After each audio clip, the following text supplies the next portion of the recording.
Bonjour. Aujourd'hui, on va essayer de voir la fonction acquérir, la fonction générique acquérir. Pour ce faire, on va définir d'abord les compétences attendues. Dans ce cours, on va essayer de voir et d'appliquer pour aboutir à une fonction transversale C11, cerner un problème, qui se construit en identifiant les caractéristiques scientifiques ou technologiques du problème, en reconnaissant les éléments pertinents. Et la deuxième compétence transversale, comprendre le fonctionnement d'objets techniques, qui se construit en manifestant de la curiosité à l'égard de certains objets techniques, s'interroger ou en s'interrogeant sur leur fonctionnement et leur fabrication. Au besoin, les démonter. Rappel de la fonction acquérir l'information. Aspect fonctionnel. Les compétences qu'on veut avoir dans ce rappel de l'aspect fonctionnel de la fonction générique acquérir, c'est place du capteur dans la chaîne d'information, fonction de base et structure fonctionnelle de la chaîne d'acquisition et d'information, contraintes de montage et de réglage. On va essayer de voir, pour commencer, le schéma d'un système automatisé. Un système automatisé est toujours formé de deux chaînes. La chaîne d'information, qui contient la fonction générique acquérir, la fonction générique traiter et la fonction générique communiquer. Et on a ensuite la chaîne d'énergie. La chaîne d'énergie est composée de la fonction générique alimenter, la fonction générique distribuer, la fonction générique convertir et la fonction générique transmettre. Et il y a des flux d'informations et d'ordre qui passent à travers ces fonctions génériques. Donc, à partir de la fonction générique acquérir, on introduit les grandeurs physiques ou consignes qu'on veut appliquer au système. À partir de la fonction acquérir, passe vers la fonction traitement, ensuite vers la fonction communiquer pour être communiqué, et de là, ils vont directement vers la fonction distribuer. L'énergie passe par la fonction générique alimenter pour être distribuée, parce qu'on vient de voir que l'ordre de distribution vient de la chaîne d'information. Tout ça passe dans la fonction générique convertir pour aboutir vers transmettre. Et à partir de là, on doit mettre l'action, donc agir. L'agir qui va avoir une action sur la matière d'œuvre. La fonction qu'on veut étudier aujourd'hui, c'est la fonction acquérir. Donc, situation de problème. Le problème qu'on veut poser aujourd'hui, c'est une question: comment peut-on améliorer la communication entre l'homme et l'ordinateur sans passer par le clavier? On va essayer de voir, est-ce qu'il n'y a pas une autre possibilité d'interfaçage entre l'homme et la machine, entre l'homme et l'ordinateur? Donc le produit support, c'est la réponse. Le produit support, c'est la souris. Donc la souris, elle permet de faire un interfaçage entre l'homme, l'utilisateur et l'ordinateur. Donc souris d'ordinateur. On va la prendre comme produit support. Historique. C'est en 1984 que la première souris informatique fit son apparition avec l'ordinateur Apple de Macintosh. Et depuis, vous le voyez bien, elle a révolutionné l'utilisation de la micro-informatique. Aujourd'hui, il n'y a pas d'ordinateur sans souris. On a des exemples de souris là. Donc la première souris avait un seul bouton. Donc une souris a un seul bouton. Ensuite, on a vu des souris à 2 boutons, des souris à 3 boutons, des souris sans fil, donc liaison soit par infrarouge, soit par Bluetooth. Ensuite, souris optique. Donc il y a plusieurs types de souris aujourd'hui et plusieurs panoplies de souris. Les mouvements de la souris. Donc les mouvements de la souris peuvent être soit de haut en bas ou de gauche à droite. Et à partir de là, on peut faire des mouvements complexes. Donc les mouvements du pointeur à l'écran sont synchronisés avec ceux de la souris sur son tapis. On bouge la souris et on a le pointeur qui se déplace synchronisé à l'écran.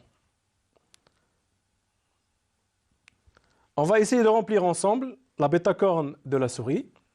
Donc pour ce faire, on fait un petit rappel. Le produit au milieu, à qui il rend service à gauche, sur quoi ou sur qui agit le produit à droite, et dans quel but sera en bas.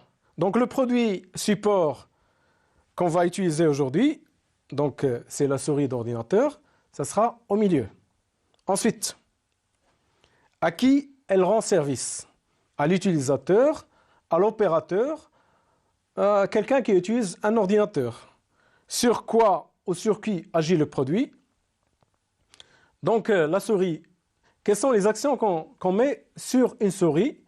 On a d'abord les mouvements, donc le déplacement, et il y a le clic pour choisir la zone sur laquelle on veut travailler. Dans quel but on fait l'action de l'utilisateur déplacement et clic? Dans le but de déplacer à l'écran un pointeur et de valider son choix en cliquant. On va essayer de voir les environnements de la souris, donc le diagramme pieuvre. Donc on a au milieu la souris. Quels sont les environnements qui l'entourent? Donc matériel ou non? Il y a d'abord l'ordinateur. Une souris est en communication toujours avec un ordinateur. Elle est en liaison avec un ordinateur. Ensuite, il y a un opérateur. S'il n'y a pas d'opérateur, il n'y a pas de mouvement, donc il n'y a pas de souris. Ensuite, on a la main. C'est un environnement. On a aussi les yeux. Donc la souris doit être agréable à voir. Couleur et forme. Ensuite, on a le tapis. Si on enlève le tapis, les mouvements ne seront pas corrects. Parce qu'on a besoin de frottement au niveau de la souris pour permettre d'apprendre en considération les mouvements. Ensuite, on a l'énergie. Et enfin, on a la réglementation au niveau de l'énergie. On va essayer de voir maintenant les différentes fonctions de service qui lient les différents environnements avec le produit support. C'est le diagramme pieuvre. Donc, on rappelle les environnements qu'on vient de voir. On a l'ordinateur, l'utilisateur, le tapis, l'énergie, la réglementation au niveau de l'énergie, l'esthétique, donc les yeux. On avait dit que la souris doit être belle et agréable pour être utilisée, de couleur et de forme agréable. Ensuite, on a l'ergonomie. L'ergonomie, c'est la maniabilité, si vous voulez, la liaison entre la main et la souris. Elle doit être agréable. L'ergonomie, ça concerne la maniabilité et comment on utilise la souris. On va essayer de compléter les fonctions de service. Donc les fonctions de service, je rappelle, lorsqu'il y a une fonction entre un environnement et la souris, ça va être considéré comme une fonction contrainte. Lorsqu'on a une fonction entre deux environnements qui passent par la souris, ça va être considéré comme une fonction principale. On va commencer par la première, qui est très importante. La souris permet quelque chose entre l'utilisateur et l'ordinateur. Ça va être une fonction principale. On va la noter fonction principale FP1.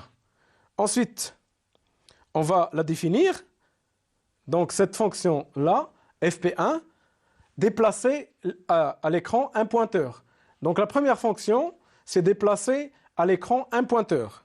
Mais on a une autre fonction entre l'utilisateur et l'ordinateur, une autre fonction principale, c'est le clic. On a dit qu'on déplace, mais aussi on clique. Donc la fonction fp2, cliquer, donc valider son choix en cliquant. Valider le choix de l'utilisateur en cliquant. La troisième fonction de service, c'est une fonction entre un environnement et le produit support. Ça va être considéré comme une fonction contrainte. C'est FC1. Cette fonction contrainte, on va la définir par la connectivité, donc se connecter à l'unité centrale pour permettre l'échange d'informations. Ensuite, la quatrième fonction, c'est la fonction entre le tapis et la souris. C'est une fonction contrainte 2. La fonction contrainte 2, faciliter la prise en compte du mouvement. Si on a un support lisse, il peut y avoir glissement et une mauvaise prise en compte du mouvement. Donc le tapis, c'est très important pour la prise en compte du mouvement. La fonction suivante, c'est la fonction contrainte FC3 entre l'énergie et la souris. Donc une souris a besoin d'énergie pour être utilisée. Donc il doit y avoir une alimentation, on la prend directement de l'ordinateur. Ensuite, la fonction suivante, c'est la fonction d'ergonomie entre la souris et la main. C'est la fonction FC4. Ça concernera la maniabilité, donc la bonne prise en main de la souris. Être de prise en main facile. Ensuite, on arrive à l'esthétique FC5. C'est une fonction contrainte FC5. Donc on avait dit que pour acheter une souris, on a besoin d'avoir une forme et une couleur agréable. Donc être de forme et de couleur agréable à l'œil. Ensuite, au niveau de la réglementation en énergie, on doit respecter quelques normes. C'est la fonction FC6. Respecter la réglementation vis-à-vis de l'énergie. On va essayer de remplir ensemble le FAST partiel relatif à la fonction FP1. Donc la fonction FP1, je rappelle, c'est déplacer à l'écran un pointeur. La fonction de service qui est une fonction principale FP1, déplacer à l'écran un pointeur, on peut la décomposer en des fonctions techniques, FT1, 1, prendre en compte et coder sous forme d'impulsion électrique. Donc on doit prendre en compte les impulsions. Ensuite, on doit les transformer en code binaire. Et enfin, on doit les transmettre le signal à l'unité centrale. Donc, déplacer à l'écran un pointeur revient à faire trois actions, trois opérations. Prendre en compte et coder sous forme d'impulsion, transformer les impulsions en code binaire et transmettre le signal à l'unité centrale. Donc, vous pouvez remarquer qu'on a passé d'une fonction principale pour la décomposer en fonction technique. Cette fonction technique, on va essayer de la décomposer en fonction technique plus simple ou en solution constructive ou solution technique. Donc à partir en utilisant la boule, on peut décomposer la fonction ft1,1 en deux fonctions. ft1,1, coder un déplacement horizontal, et ft1,1,2, coder un déplacement vertical. Donc la fonction ft1,2 sera matérialisée par une solution technique, une fonction technique ou une solution technique qu'on peut noter comme solution constructive par un processeur. La fonction ft1,3 sera matérialisée par un câble et un port PS2. On décompose la fonction ft1,1,1 pour faire le FAST concernant cette fonction technique. Donc la fonction ft111 coder un déplacement horizontal. Comment on peut décortiquer cette fonction? En la décomposant en deux fonctions qui sont des actions importantes. Coder la vitesse de déplacement et coder le sens de déplacement. Coder la vitesse de déplacement, ça va être par un capteur qu'on appelle le capteur incrémental, et le codage du sens de rotation, de sens de déplacement, sera assuré par un deuxième capteur infrarouge décalé. Donc, c'est la zone qui sera étudiée par la suite. Démontage de la souris. Pour étudier les éléments qui composent la souris, on doit la démonter. Donc, lorsqu'on démonte la souris, on voit en premier lieu d'abord la boule, il y a la partie électronique et il y a une roue perforée qui passe dans une fourche optique. La fourche est composée d'un émetteur infrarouge et d'un capteur infrarouge. On voit bien sur l'autre image les photodétecteurs à 2 transistors et l'émetteur infrarouge. Donc une boule, le fonctionnement, une boule entraîne en rotation 2 rouleaux solidaires de disques perforés qui passent entre une LED et un capteur. En coupant le faisceau lors de sa rotation, il crée un signal électrique de fréquence directement liée à la vitesse et au déplacement de la souris. Un rouleau enregistre les déplacements bas-haut et un autre rouleau enregistre les déplacements gauche-droite. Donc on voit bien sur l'image les 2 rouleaux. Détail du capteur incrémental. Donc la boule, elle est en contact direct avec 2 rouleaux et les 2 rouleaux sont solidaires de 2 disques perforés qui coupent les faisceaux entre le phototransistor et la LED. Un exemple d'un signal délivré par le capteur. Si la boule se déplace et fait entrer en rotation avec elle le disque perforé de 2 trous par exemple, le signal va être donné, coupé et donné, donc on aura un signal de 2 binaire. Si le disque tourne d'un seul trou, on aura un signal de 0, 0, 1. Lorsqu'il tourne de 7 trous, on aura un signal de 111 en binaire. Rappel de la fonction acquérir. Aspect physique, typologie des informations d'entrée-sortie. Constituant d'un capteur. Tout capteur est composé de 2 parties. La première, c'est ce qu'on appelle le corps d'épreuve.